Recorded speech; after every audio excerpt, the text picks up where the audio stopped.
Customers absolutely love this because a lot of times the kind of customizations that you are able to do in HubSpot, you don't necessarily need to have the whole development platform set up to be able to do this. You just need to know JavaScript and you can probably manage. Again, it's very difficult. You will still probably require a developer, but easier than Salesforce, I would say.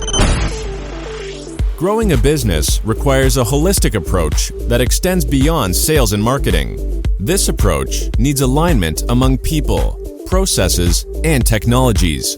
So if you're a business owner, operations, or finance leader looking to learn growth strategies from your peers and competitors, you're tuned into the right podcast. Welcome to the WBS Podcast, where scalable growth using business systems is our #1 priority. Now, here is your host, Sam Gupta. Hello, everyone. Welcome to today's show. And Andy, is that your phone, I guess? It is. I'm going to mute. Okay, thank you. All right, guys. So if you're joining for the first time, this is part of our industry series for which we meet every Tuesday at 2 p.m. Eastern. We review one vendor or the solution. And for today, we have one of the hottest solutions from the CRM community, which is HubSpot. So we are going to have a lot of fun discussing that. Before we do that, we are going to start with everybody's intros. I am going to start with my quick intro. Sam Gupta, principal at Elevate IQ. Elevate IQ is the independent, vendor-agnostic ERP, CRM, digital transformation consulting firm. On that note, Andy, do you want to go next? I would love to. As always, thank you so much for honoring me, for inviting me to these sessions. This one is going to be rather interesting. I think there's going to be a lot of audience interest into this one today. But anyways, I've been involved in ERP software for small to mid-sized manufacturers all my life. I've worked all over North America.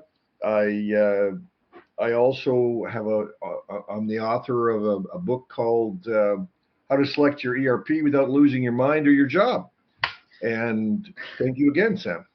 Of course, Andy, any day. And HubSpot does have very passionate community. So Andy, today, while our presentation, if I disappear, you kind of know what not to talk about during the presentation.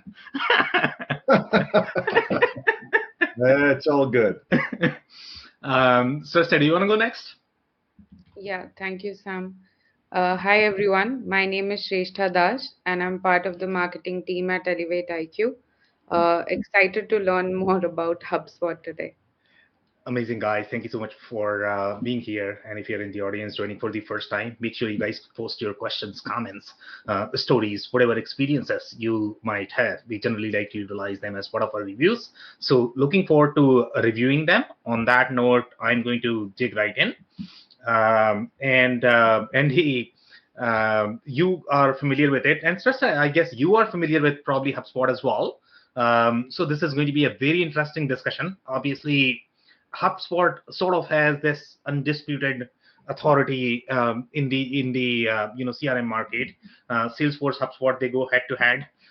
So it's always interesting, how these two solutions are laid out in the market. Obviously, we are going to touch on all of different layers that we generally touch with any solutions. So just to recap on how this presentation is laid out and what kind of sources that we generally utilize for our reviews. So our #1 preference always is going to be financial statements. And HubSpot being a public company, we do have access to financial statements. So we are going to get a little bit more intel that we generally get just from the marketing hype. Obviously, from the marketing perspective, anybody can position in whatever way they want. And they do. And they do. Exactly.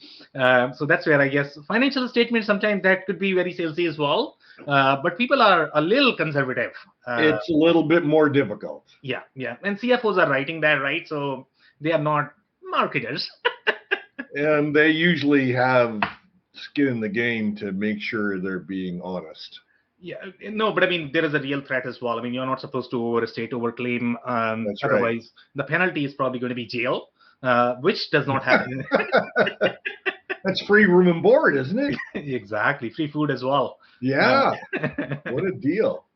Yeah, and no mosquitoes there, Andy. No mosquitoes, no bugs, no bad bugs, no problems. No, yeah, no. Okay, so we have some more content sources that we generally utilize.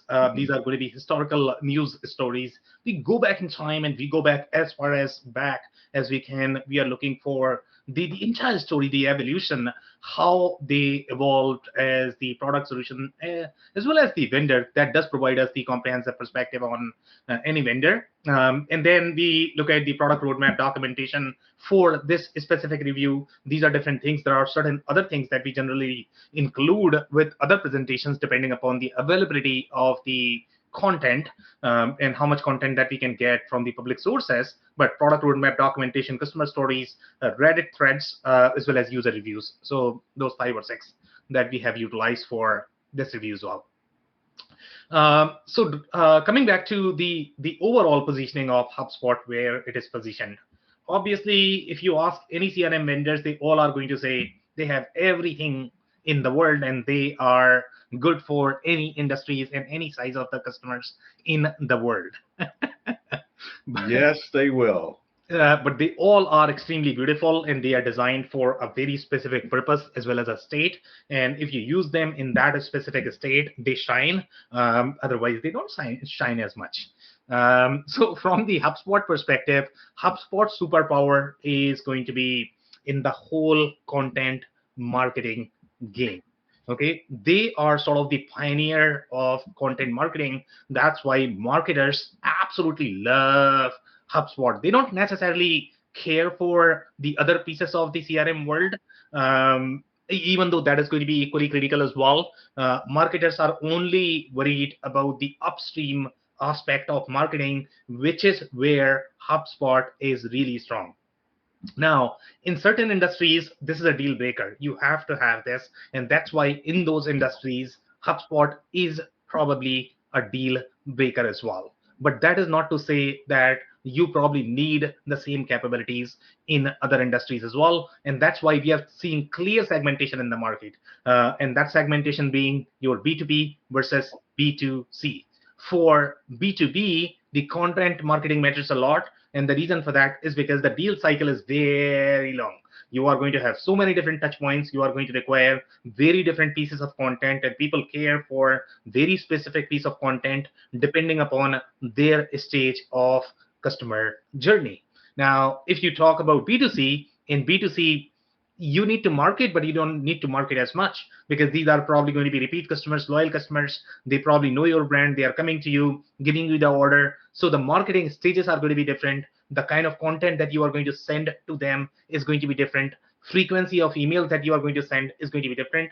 In those spaces, in my mind, at least, the customer service matters a lot more than the content side of marketing, and that's why you have very clear segmentation. So HubSpot does not like to do everything in the world. They are really good at the industries, the patches where content marketing is going to be a good fit. Now we have seen some solutions. For example, let's say if you look at Active Campaign, they are sort of all over the place. They are doing B2B, B2C. In some industries, that is going to be a factor as well because some industries are B2B plus B2C. They want both. So in those cases, those solutions could be a great fit. But if you are looking for clearly defined segmentation, then you need to look at solutions such as your Klaviyo. They are going to be far more powerful for B2C. For B2B, it's going to be HubSpot, which has clear authority in the content marketing sort of industries. So 2 or 3 different pillars, I would say, from the HubSpot perspective. Number 1 is going to be marketing automation. Number 2 is going to be content-driven workflows, and number 3 is probably the full SMB suite. So this is going to be compared to your smaller solutions that you are going to find in the market. They are catering with just one aspect of marketing. They don't do everything. So HubSpot is a relatively complete suite. They are going to have all of the pillars such as your marketing hub, sales hub, service hub, content hub, operations hub, as well as commerce hub. So that's where, again, the majority of the leading solutions that we have in the market, they have all of these capabilities. In fact, they are sort of branding similarly as well, just to remove the confusion, noise from the market. and that's why HubSpot is doing the same as well. Now, my friends at Microsoft might differ with us, how they are marketing, but for the most part, this is what a CRM is from the pillar perspective.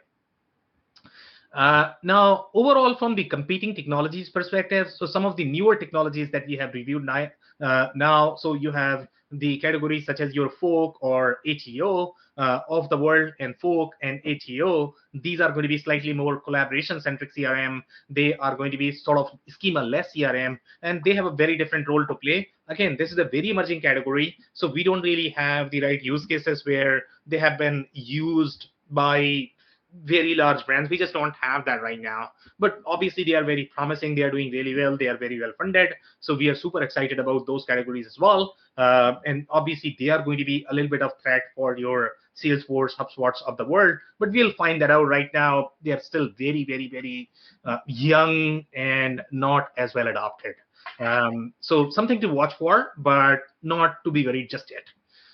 And then you have some of the fluid data model as well. Smartsheet, Airtable, Monday.com, Notion, ClickUp. They are adopted a lot more, but their role is more in slightly more ad hoc use cases, project management centric use cases, not necessarily as much CRM, but they do have some overlap with the CRM categories too.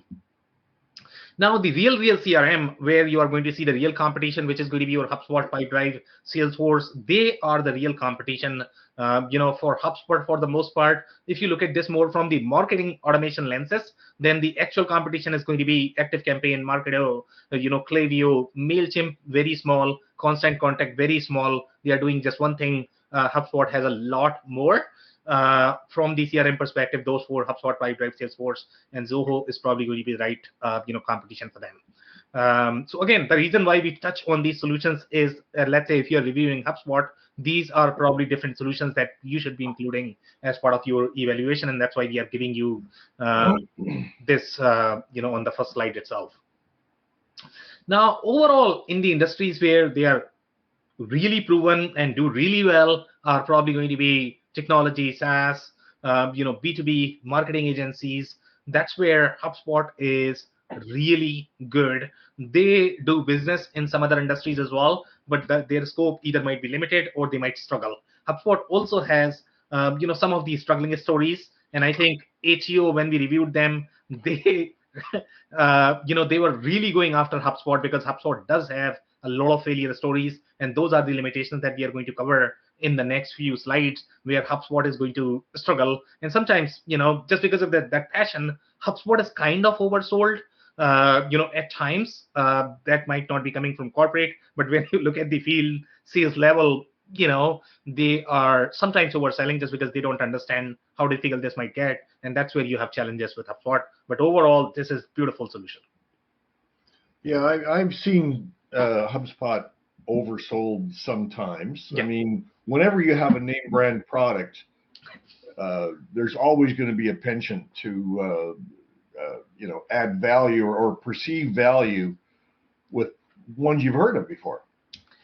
Exactly, and that comes from the passion. And that might cause the companies to buy a more comprehensive system when they didn't need that much, and therefore there's a cost. Overbuying is probably the right term. Overbuying.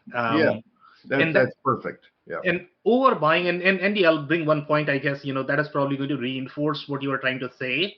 In general, whenever we have any communities where there is a tendency of overbuying, you will also see correlation of failure with that. That is very common. So for example, HubSpot, super passionate community. On social media, if you are going to talk anything negative about HubSpot, they are probably going to come after you. The same thing goes with Odoo. To some extent, Microsoft as well, they get very passionate. So these are some of the communities where people are super passionate, because obviously there's no question that these solutions are good and you should be passionate, but don't oversell. That's all I'm trying to say here. So, okay, so moving on to this slide. So here, this is the comparison slide that we have been constructing. And again, if you're reviewing HubSpot, these are probably going to be the closest options that you might want to include as part of your evaluation. So obviously for HubSpot, It's probably going to be the Salesforce. They are definitely going to be compared by them because they too are two most leading solutions. But at the same time, you are also going to see scenarios where HubSpot and Salesforce are used together. Can you believe this? Even though they are rivals, yeah, but they are most frequently used together because Salesforce, even though they have their own marketing automation product, but it is not as tightly embedded as HubSpot. Okay, and HubSpot's CRM layer is not as strong, as Salesforce. So even though Salesforce, there's a plus and minus. exactly, so before they sort of develop their own capabilities, they used to go together, and it was all good. But now it's not as good because now they sort of have the half-baked other layer, which is just not as good, and that's why they are getting bad name out of it, to be completely honest. But overall, Salesforce is really strong at the CRM side of things. HubSpot is really strong at the marketing automation, content side of things. They are not as strong from the CRM perspective, the core CRM layer.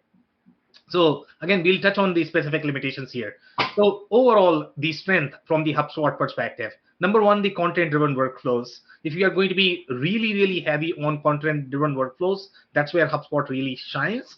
Especially if you're looking for the complete traceability from your upstream marketing channels, which is going to your website and any sort of crazy scenarios, form to form interaction, anything that you need to do from the content perspective, that's where HubSpot is really strong. It's a consolidated platform combining so many different layers than just the siloed apps. And HubSpot compared to, for example, let's say if you are going to compare this with your Pipedrive, ActiveCampaign, obviously Salesforce and Marketo, they are probably slightly advanced solutions. So if you are going to compare with the smaller solutions, any of these smaller ones that we have reviewed so far, they generally don't have as advanced capabilities on custom objects customization. For example, HubSpot is probably going to have custom coded actions. Other solutions may not have as deep capabilities, or there might be limitations in terms of what you might be able to do. Sometimes those limitations may not be apparent right away. In fact, they might not even tell you because they are going to be embedded somewhere in the contract, and you just don't know how to read that and how that is going to fire back. So HubSpot is going to be slightly more customizable compared to Pipedrive, ActiveCampaign, but obviously your Salesforces of the world are the most customizable platforms out there. But then obviously because of that, you are going to have much higher consulting effort, etc. So sometimes people don't like that. HubSpot is going to be slightly user friendly. So you get one thing: either you get user friendliness and lower implementation fee, ease of implementation, or you want the enterprise capabilities, higher implementation fee, slightly harder to use. So you need to make a choice in terms of what you are looking for. You cannot get best of both.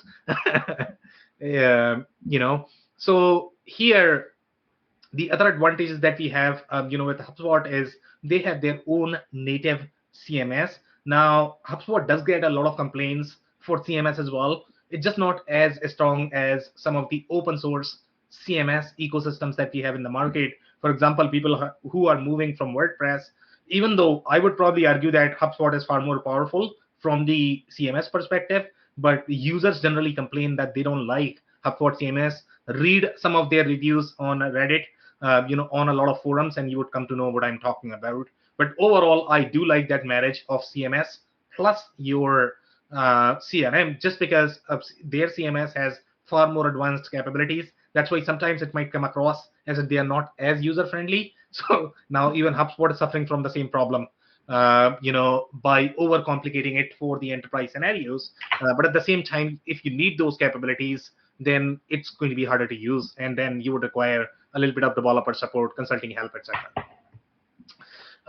The other advantage that we have with HubSpot is HubSpot ecosystem is really big, and their API layer is far more powerful than your UI layer, which is sort of counterintuitive for a lot of folks. Generally, API layer is probably going to be behind UI for most enterprise systems, but with HubSpot, that is slightly different. So you can do a lot more from the API layer perspective, from the integration perspective, the limitations that you are going to have from the UI perspective, but that would require a third-party integration, third-party app, etc.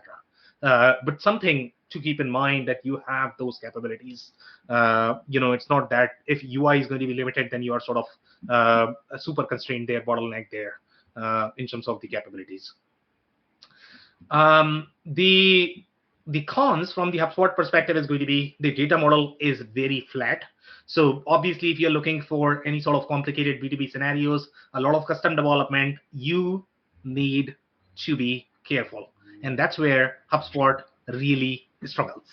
Some very basic limitations. And I don't know, and HubSpot is doing a lot of development, so this might change at any minute, but you don't have things such as, you can't even rename the deal object. And I think this is the problem that even ATO was calling out, that in some industries, you don't have deal. So why do I keep deal? Can you get rid of? Can you at least rename? No. So again, you mean the field name or the content of the field? The object itself. Oh, okay. Like, you gotta have deal. I mean, HubSpot is known for sales, and if you don't have deal and opportunity, they don't like it, I guess. So for industries, for example, let's say if you are going to be in the not-for-profit space, they don't have deals. They don't like to talk about opportunities. They are probably going to have moves, which is very similar to deal, but then they would like to call it move. Can you rename it? No. It's that difficult. So that's why I'm saying the customization, the number of layers. Again, HubSpot is working on that, and I don't know how difficult it is for them to be able to take care of some of these easy requirements. And that's where you have the newer data model, but they are going to have their own set of problems, because now they are allowing you to delete the whole deal object. So, which is going to be very interesting from the data integrity perspective. But again, I don't know where that inflection point is, but right now HubSpot does have that limitation. Now, these CRM companies are going to argue that they have parent-child relationship, but the hierarchy that they are able to maintain, the kind of use cases they are able to accommodate as part of their data layer, they are really flat. That is really limited. So they don't necessarily have the real parent-child relationship, even though they are going to argue, they are even going to call these relationships as parent-child, but those relationships are only association. That does not mimic the actual parent-child relationship in the real world. And once you get into those complicated use cases, where you need to implement a lot of customer-centric workflows, which are going to be very ERP-centric, and that's where you are going to get into the real issues that you won't be able to do even very simple, CRUD operation on a business object. And then it's going to really struggle. And that's why if you have a straightforward sales process, you have straightforward marketing automation scenarios, no problem whatsoever with HubSpot. Anything more than that, you need to review carefully. So by parent-child, you mean like when there's a corporate and has multiple locations? So that is going to be the company hierarchy, which is completely different. That is one sort of scenario. The other parent-child relationship, that is very common with slightly more enterprise-centric systems is slightly more master detail relationship. That is number one. Salesforce has that, but even that is not sort of the parent-child relationship. So generally, the way parent-child relationship works, Andy, is you have the corporate account and you have the child account, right? And at the corporate account level, let's say you are maintaining some of the information fields, and now you want your child to inherit all of that. You want your child to override all of those informational pieces so that you don't have to maintain at two different places. If it gets updated at the parent, all of the child's children are going to inherit that information. This is what is called real world parent-child relationship in the world of programming. ERP companies generally have that. It's very, very, very, very common to have parent-child relationships with 90% of the ERP software, because they have far more complicated hierarchies that they need to maintain and develop. So you can do the real development on large majority of the ERP systems, unless you are talking about some sort of app. Then it's going to be difficult. But for the most part, the ERP systems do expose the full-blown development model. Again, that is not possible with 90% of the CRM systems, unless you are talking about Salesforce, Microsoft, etc. And that's why they are so difficult. Andy, did that answer your question? Yes, sir. Thank you very much. Of course. So here, HubSpot is going to be ideal fit, as I said, for content-driven B2B sort of SMB companies. If you are going to have B2C flavors, you are just not going to have as many integrations, workflow supported from the Shopify integration perspective, etc. So just don't utilize HubSpot for that. It might not be the best fit for those use cases. Now, coming to Salesforce, Salesforce is going to have its own strengths. Number one beauty of Salesforce is going to be data model. That's where the real play is from the Salesforce perspective, and that's why you will see a lot more advanced applications implemented on Salesforce platform. But that's what makes it difficult as well. Overall, from the implementation perspective, that increases your implementation cost. Sometimes that increases implementation adoption difficulty as well. I don't have anything else, from the Salesforce perspective, from the lenses of HubSpot. But overall, I guess this is going to be slightly more ad hoc use cases, enterprise use cases. That's where you should be using Salesforce. Pipedrive is going to be a relatively simpler platform. Pipedrive, in my mind, is similar to Salesforce, but much tinier. But then it does have some flavors of HubSpot as well. So in general, Pipedrive is going to be slightly better fit for the prescriptive, sales and marketing processes. Slightly more transactional, I would say, not necessarily, as much as HubSpot overall from the content perspective, but you are just not going to have as much customization capabilities.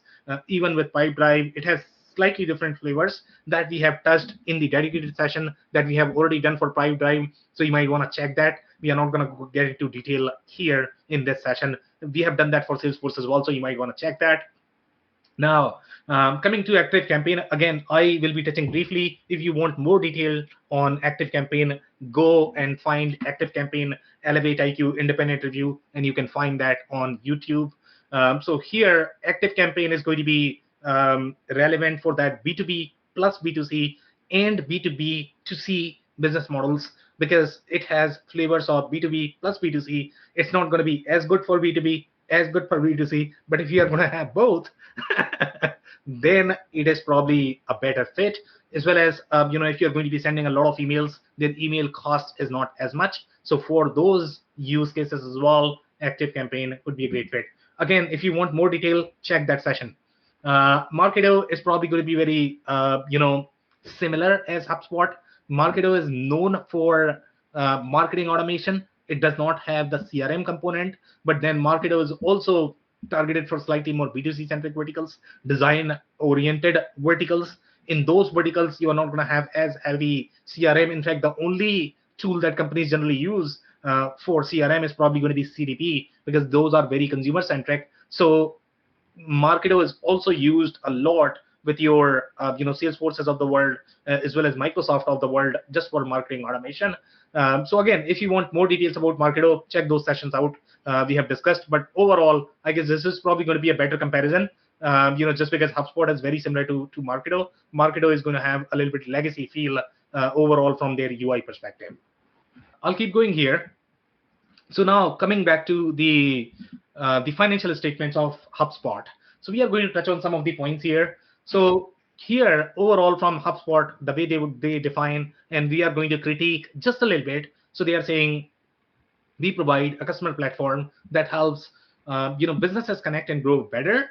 We deliver seamless connection for customer-facing teams with a unified platform that includes 3 layers: AI-powered engagement hubs, a smart customer relationship management product CRM, and a connected ecosystem supporting the customer platform with a marketplace of integration templates and expert partners, a community network, and an academy of educational content.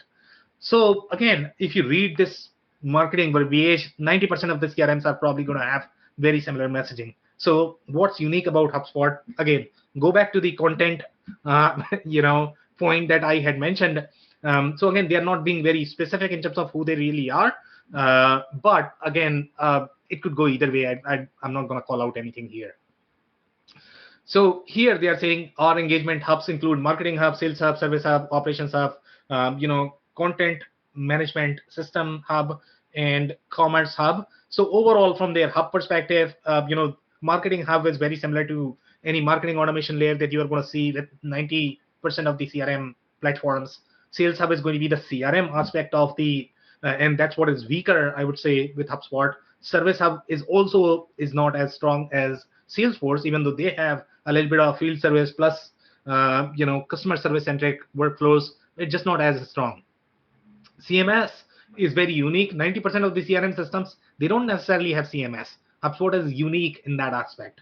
They do include CMS. So that's where HubSpot's power is a little bit. And then you have the Commerce Hub. I don't know how successful that is. For the most part, this commerce is probably going to be relevant for companies that are selling content as the offering, not necessarily the real commerce. So they do have that, but again, the capabilities are probably going to be limited. This is not necessarily designed for the real commerce companies. Okay, so they have a little bit of messaging there, which I'm not going to touch on. They are saying we focus on selling to mid-market, business to business companies, and they are very clear in that they are right fit for B2B companies, which we define as companies that have between 2 and 2,000 employees. Now, I don't think this you are going to get from their sales team, I guess. If you talk to anybody from the HubSpot perspective, they are all going to say, hey, enterprises, we got you. But this is the core messaging. I think HubSpot is being very clear, at least in their financial statements, that their target market is 2 to 2,000 employees. And then they are saying we sell our customer platform on a subscription basis. Yes, that is right. In 2023, our revenue was $2.2 billion. Obviously, they are big. There's no question there. They incurred a net loss of $176 million, but again, that's very common with companies that are sort of growing. So yeah, there's nothing fundamentally wrong there.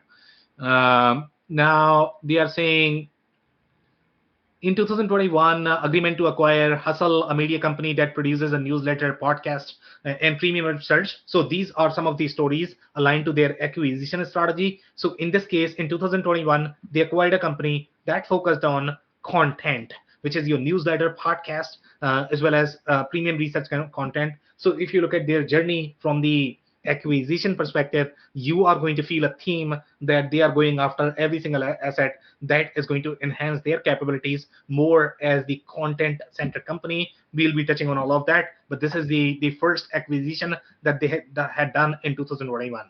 In general, HubSpot is not the company that acquires a lot of companies, and that's why their platform is slightly better, I would say, from the user experience perspective, because the platform is designed from scratch, and that's why sometimes they might be slower in rolling out a different features, and that we saw with Pipedrive. Pipedrive was moving much ahead. In fact, HubSpot sort of caught up with them in terms of some of those capabilities. For example, CPQ. HubSpot just acquired a CPQ company, so they just got CPQ capabilities, and then I think they just got the data company as well. Pipedrive had done long back. So HubSpot is sort of catching up, but that is very common with the companies that sort of develop the platform from scratch as opposed to acquiring them. And do you know what CPQ they purchased, they acquired? We are going to touch on that. I mean, okay. We have a next story. Yeah. Sorry. Yeah, no problem, Andy. Thank you so much for bringing that. So here they are saying the move will give HubSpot more ways to offer its community of scaling companies valuable content across a broader range of topics. Again, it's all about content with them, and they have done this acquisition. One more story. This very similar timing. Yeah, but I mean, this is the $1 billion in recurring revenue that they have reached in 2021. And again, a lot of companies have done that in this space. So again, not a shock. And I'm actually surprised that HubSpot reached to $1 billion in 2021, but they sort of started in 2005. So 16 years, not bad. But companies such as, I believe, Klaviyo was doing 1 billion in ARR. Do you guys remember? Mm-hmm. Klaviyo, right? Klaviyo was doing, Braze was closer to that as well, I believe. And then ActiveCampaign is shooting for that. They are not there yet. That's my understanding. So we have one more story here. So they have reached this. So again, big company. Here they are saying the introduction of marketing contacts and new pricing model that allows customers to only pay for the contacts they want to market to via email or ads. So again, they changed a little bit, from their pricing perspective. Again, HubSpot is very expensive overall. It does get very expensive. It starts with free. Sometimes people buy HubSpot because it's going to be free initially, but you have no idea how much price shock you are going to experience. And if we have time, then we'll be reviewing some of those reviews as well. So HubSpot in general is very tricky to work with, overall from the pricing perspective. So be super, super, super careful. Understand their tiers, the way they have architected. And by the way, that is changing on a daily basis. So it might change at any minute. Okay, so I don't have anything else here. I think this is the CMS Hub announcement. They launched in 2021, which we have already touched a little bit. So that's it on this one. Then we have one more story here coming from 2021. So this is the launch of Operations Hub, and Operations Hub is providing them far more capabilities. Number one, from the customization perspective, this is where they got these custom coded action. And I think this is all powered by Amazon Lambda. And I don't know when Amazon launched their, custom coded action, but I think the whole idea of webhooks came in maybe 2015. Don't quote me on that, but it's fairly new technology. And that's why HubSpot is able to do all of that. And that's why customers absolutely love this, because a lot of times the kind of customizations that you are able to do in HubSpot, you don't necessarily need to have the whole development platform set up to be able to do this. You just need to know JavaScript, and you can probably manage. Again, it's very difficult. You will still probably require a developer, but easier than Salesforce, I would say. Some more comments here. They are saying enabling them to keep their business apps working in harmony without the need for third-party integration tools. Operations Hub syncs data between applications like Microsoft Dynamics and NetSuite bidirectionally. Okay, just don't read bidirectionally, because it's going to be a chaos. I mean, even though they are calling bidirectionally, it's never going to work. So just don't read that. Even though they are claiming that, you are going to have a lot of challenges. And again, depending upon your data, depending upon your processes, depending upon the kind of data flows that you want to exchange, in general with HubSpot, it's probably going to be slightly easier.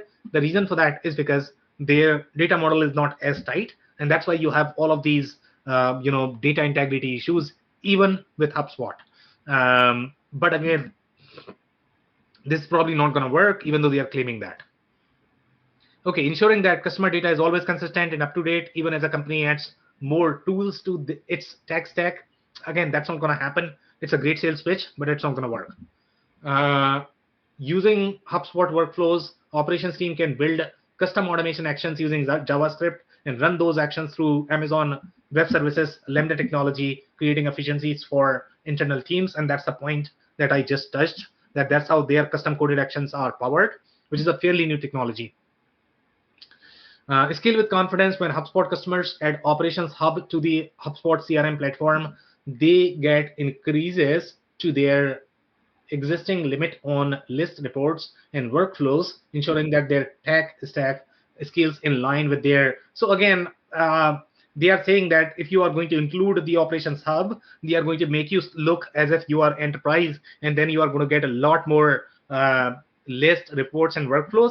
And generally what that means is that on the lower tiers, you are going to have a lot more restrictions on pretty much everything, which is going to be your list, number of reports that you can have, and number of workflows. So they are doing literally nickel and dime with every single functionality that you're going to have, and customers just don't appreciate that. Now you have Operations Hub is available in free starter and professional versions. So one more comment here. They are saying in 2021, they are saying the customer relationship management platform for scaling companies announced today the launch of CMS Hub Starter. So this is the previous announcement, I guess, right? The new tier of the company's existing web content management system that gives marketers and developers the tools they need. Great. I don't have anything new there. New features like site trees, CRM object, dynamic pages, and increased domain capacity in CMS Hub Enterprise. Again, they have a lot of different features, but I don't think their CMS is as robust. So do a little bit of research if you really want to switch to their CMS or not. Okay, So this is coming from 2021, and this is our friends at Gartner. And Gartner, if you look at their positioning, how they are positioning, so here they are saying HubSpot, the customer relationship management platform, for scaling companies today, announced that it has been positioned by Gartner as a leader in the Magic Quadrant for B2B marketing automation platform for its offering, and that is accurate. Gartner is right here. Okay, guys. So here they have positioned HubSpot not in the CRM category, but in the marketing automation category. We don't have access to CRM category, so we don't know where HubSpot is laid out, but this specific Magic Quadrant is for their marketing automation category. Obviously, no questions that HubSpot is probably going to be a leader, and that's why it's very far right. I mean, HubSpot, Salesforce, they are probably very close. So for the most part, I mean, they are going to have very similar offerings. Salesforce may be slightly ahead, but may not be. I mean, this is ability to execute, and this is completeness of vision. So Salesforce has completed the vision a little bit, but ability to execute is sort of HubSpot is ahead.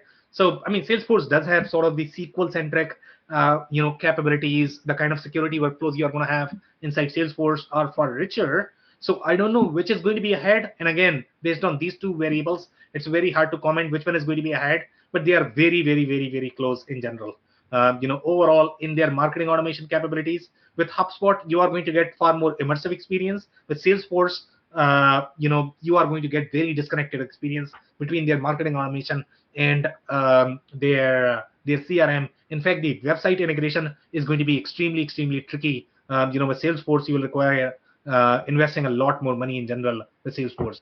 Now, Adobe is there because of the what is that, Marketo product, and we were keeping them close as well. So Gartner is right here. Now, Microsoft is here as well, which is very interesting. And Microsoft might be here. And by the way, this is for 2024. So this must be because of their customer insights product. But if you look at the customer insights and HubSpot and Pardot, they don't sort of line up. So I don't know. I mean, Microsoft should not be here. Creatio is so far ahead in marketing automation. Interesting. Very interesting. Oracle, I can believe, because Oracle does have two different products, Brancho and Eloqua, right? Those two for B2B and B2C. So Oracle is very advanced in marketing automation. That's why Oracle is there. Makes sense. Zoho is a little behind, but Zoho would be a lot more behind in my mind. So which is probably the right positioning. Freshworks is here as well. Sugar CRM, is there as well, which is very interesting. Business Next, I don't know who they are. And Lead Squared is there as well. Lead Squared does have, very sound marketing automation capabilities. So again, very interesting quadrant. And I think Gartner is right here for the most part.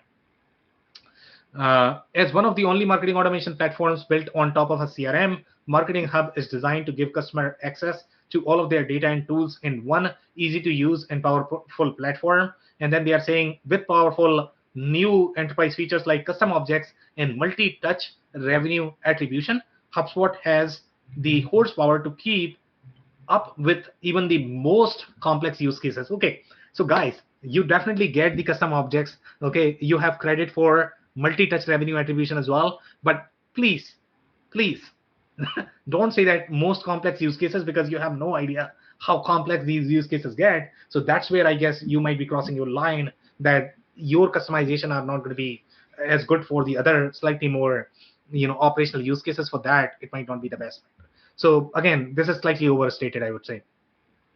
Yeah, no, platform can also be extended to meet each customer's unique needs. Nah, not really. Okay, so I'll keep going here. 2021, they are saying HubSpot announced today at Inbound 2021 the launch of HubSpot payments.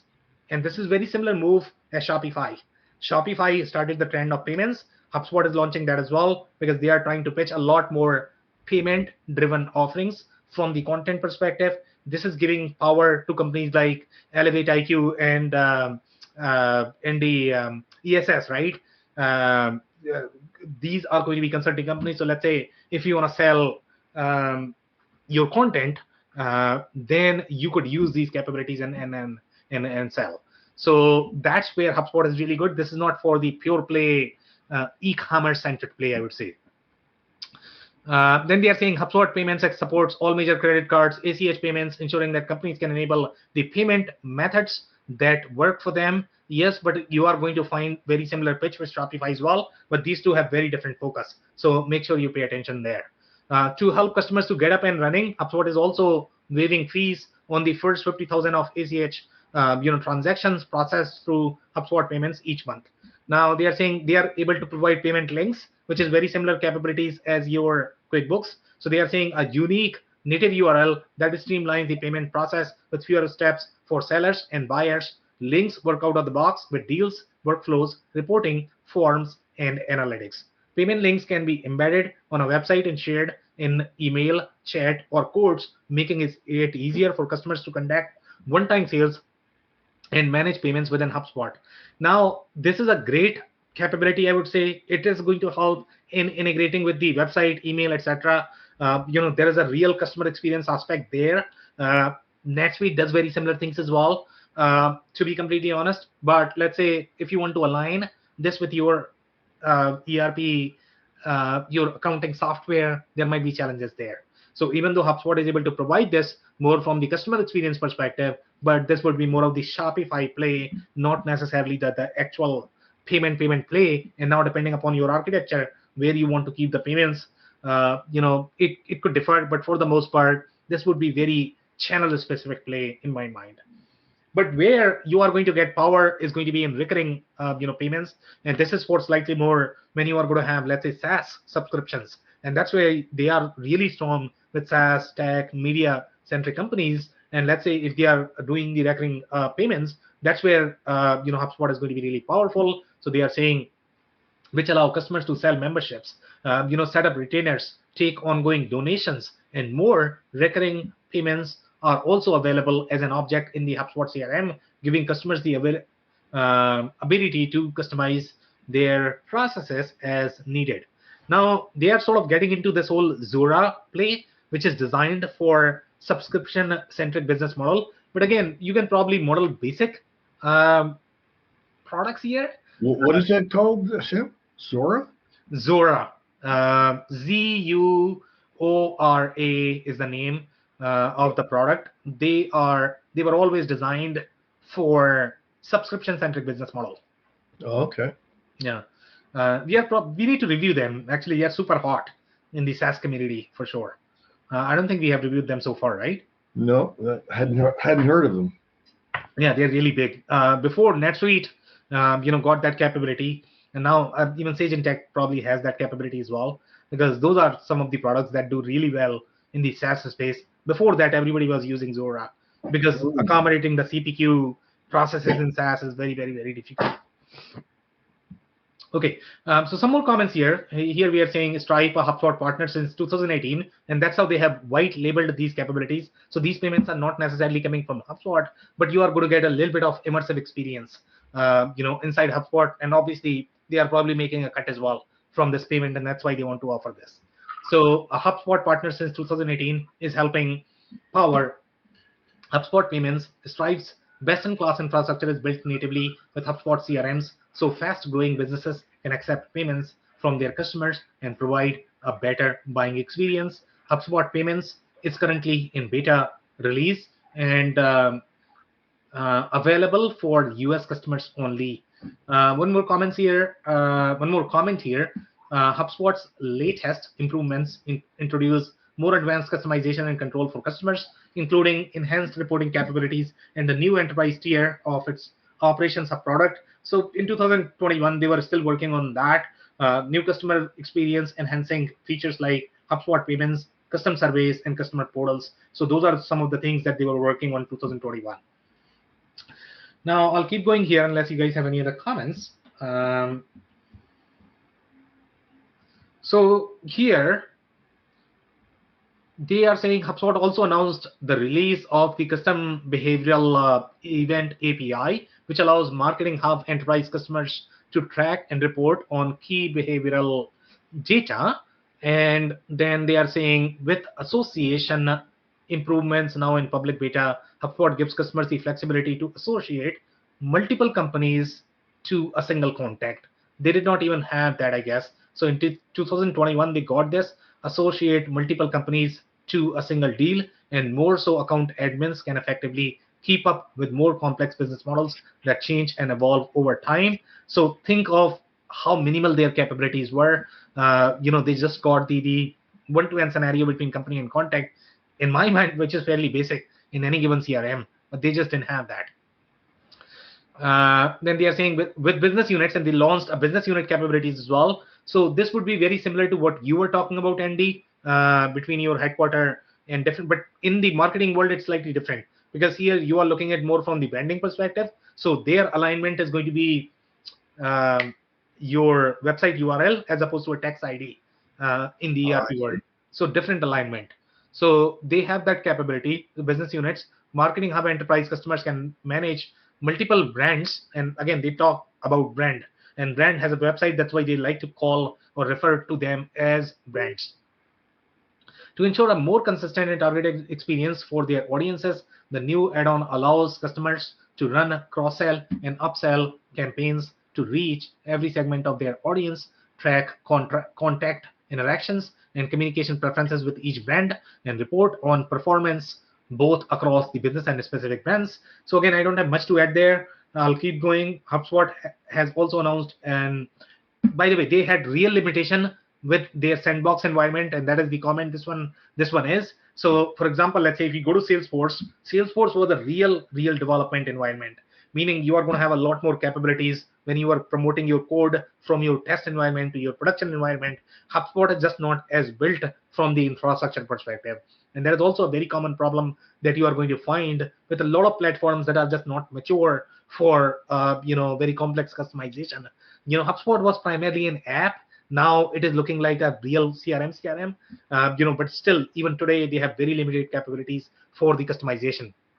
So we are saying HubSpot has announced all new sandbox environment available to all enterprise customers that allows account admins and developers to test, experiment, and iterate before deploying changes to the broader organizations or customer base. But even today, and again, that could change. Okay, as of today, I don't think they have a real the whole promotion workflow built up. So for example, let's say if you want to promote any sort of changes from your test to your production, it's not just as easy as you are going to find with ERP system, Salesforce, Microsoft. They just don't have that built up. So they are working on that. And again, those features become very relevant, especially if you're going to do a lot of heavy customization. So again, HubSpot was never designed for very heavy customization, and that's why they don't provide these things. But again, I think they are sort of getting into the enterprise play now, and they are trying to provide as much as possible. These new features save precious time by alleviating the need for customers to spin up separate testing accounts and copy over their settings and definitions. Again, Salesforce always had that, from the get-go. The first of these improvements are to its Service Hub products, including custom surveys and the new customer portal, now in public beta, connected to a shared inbox. The new customer portal keeps ticket.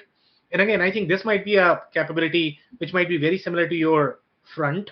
And Front was the app in Shopify ecosystem, which customers used to use it as more of the shared inbox, where all of the agents could look up into that and sort of serve all of the customers. But now these guys are launching that as well, connected to a shared inbox. A new customer portal keeps ticket conversations going between customers and reps, offer access to a company's knowledge base, and can be customized to create an optimal customer experience. Again, very interesting capabilities, but for the most part, if companies are looking for slightly more advanced customer service tool, for the most part, most companies are probably going to use Zendesk, because here the integration does not matter as much. And the kind of integration that Zendesk plus HubSpot is going to have, it's probably going to be okay. It does not require as much data model dependency. So this is not going to be ERP-like integration, and that's why it works. So that's why companies use sort of the best of breed products here.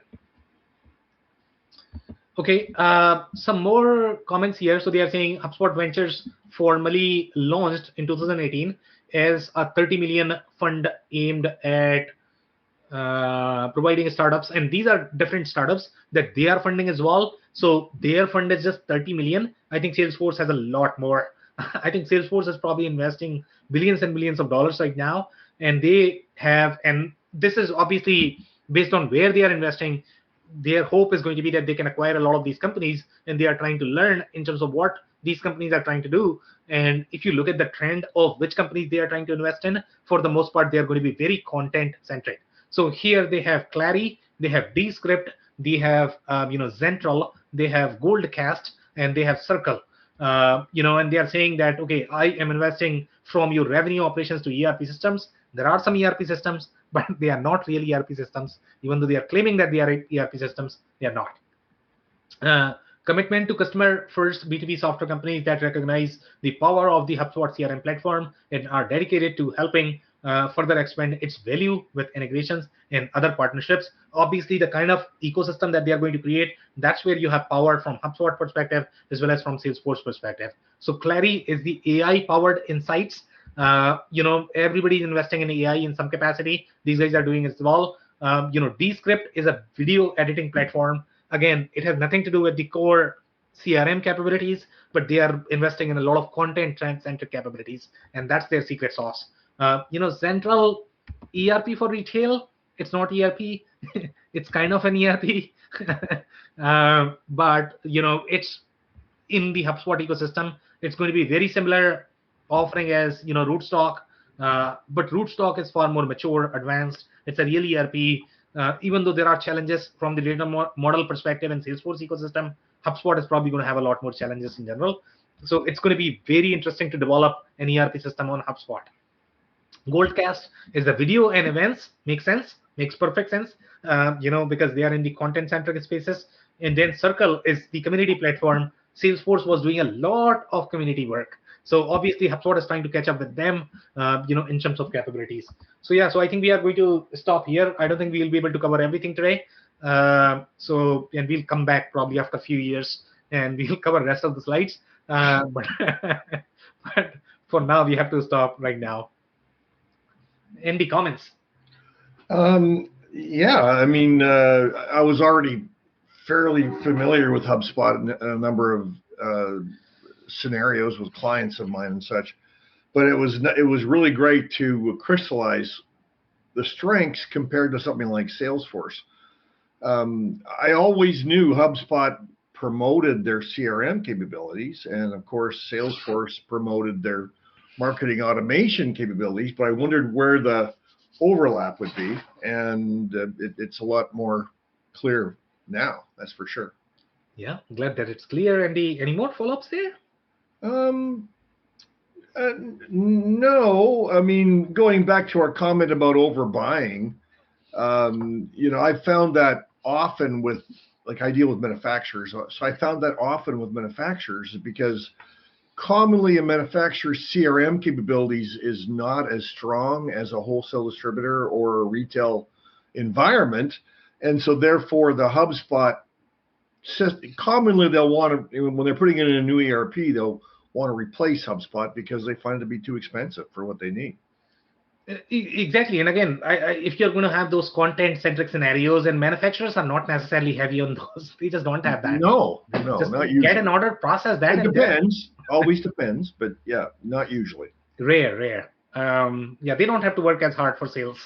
They still do. It's a different kind of working, though. Different kind of effort. Yeah. Okay. Shrestha, do you have anything to add? No, I think you guys have covered everything, so I don't have. Okay, amazing, guys. If you guys don't have any other follow-ups, comments, that's it for today. If you joined for the first time, this was part of our industry series for which we meet every Tuesday at 2 p.m. Eastern. So make sure you guys are going to be here in the new year because we are not going to have any more sessions this year. So happy holidays and happy new year. Happy holidays to you, Sam and Shrestha. And again, Sam, I'm so honored that you invite me to participate. And we are blessed to have you, Andy. Thank you so much for your help for the whole year. Happy holidays, everyone. Happy holidays, everyone. Thank you for listening to another episode of the WBS podcast. Be sure to subscribe on your favorite podcasting platform so you never miss an episode. For more information on growth strategies for SMBs using ERP and digital transformation, check out our community at WBS.rocks. We'll see you next time.